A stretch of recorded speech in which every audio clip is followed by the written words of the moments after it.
Constituents. Something. Come on, kids. You want this one then?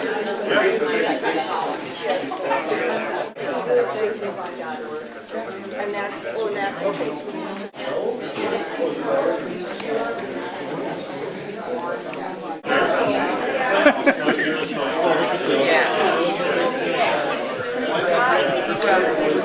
Bill, I'm asking nicely to respect our policy to not film in a constituent meeting, and so I hope you'll honor that.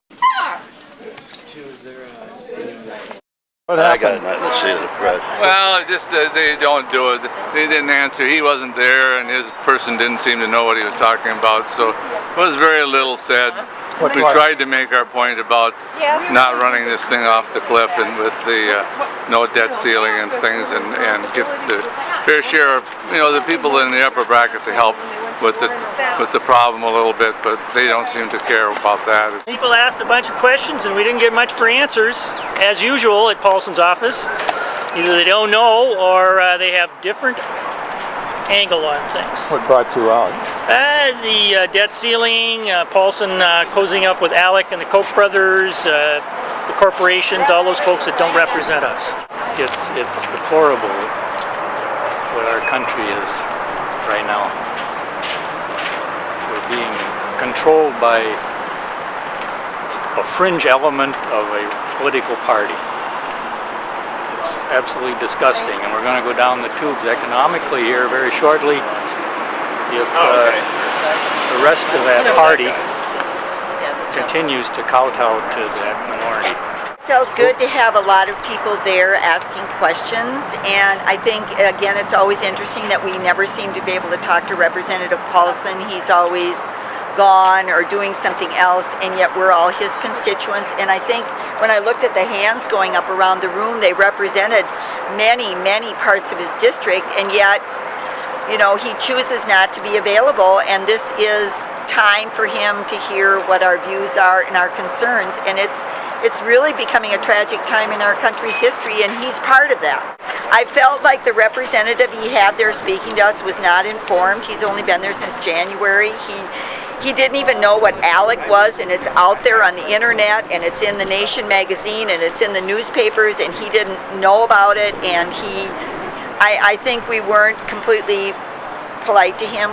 Some of the people in the group got rude. I admit I made a comment, but it was frustrating. Last night during the President's address, Paulsen conducted a phone debate right during his president. A phone rang right during the President speaking, and he wanted to conduct his debate. I thought that was terrible. It's kind of hard to really have a productive dialogue or conversation in a more confrontational environment. And I think that part of the thing is that we're kind of seeing this in Congress right now, because a lot of people really aren't willing to even listen to other points of views, even though they know that we have to meet some kind of a compromise. But that's kind of where we're at, and I think what we have to do is to try to find some way around that so that we can work together. I want to sit down and talk and deal with it. I don't want to just throw things out. So I'm hoping that he'll go back to Paulsen and make a meeting time for the people that want to come in and maybe make some ground rules. Everybody in that room came because they are angry and they are scared. Yes. And we are so angry and so scared that we have quit listening because of the anger and the fear that we're living with.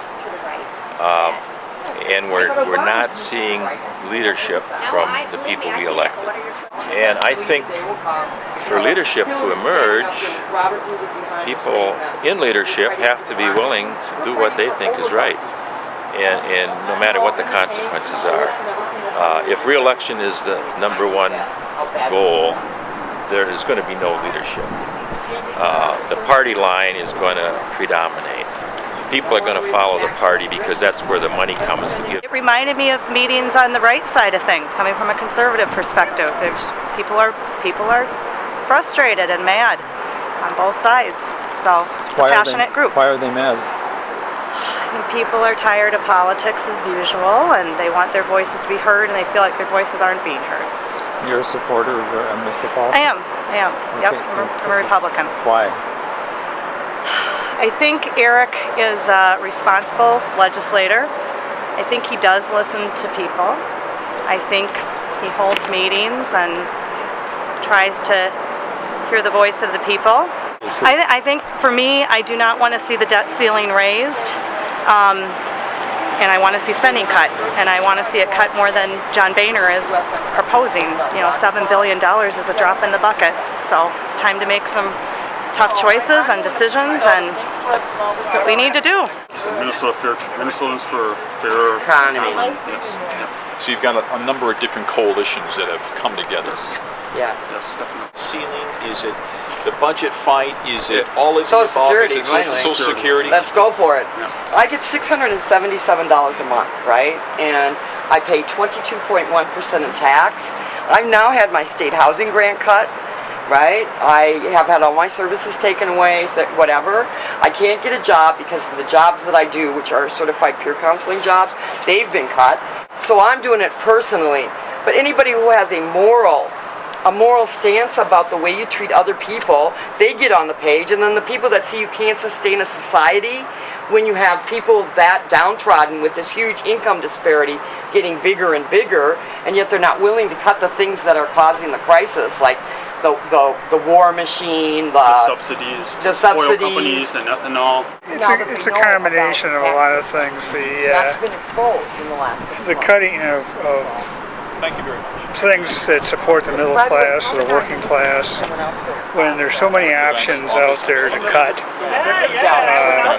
The two wars, or the occupation and the war in Afghanistan, trillions of dollars. Well, I think we made a point, but I don't, the trouble is there's so much emotions involved, and those guys are just staff members. They're not, maybe they'll get the message back to them, but I'd like to see Paulsen show up to one of these meetings.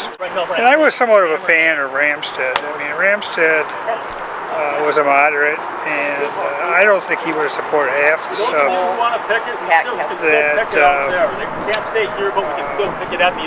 this guy does, this Paulsen guy does.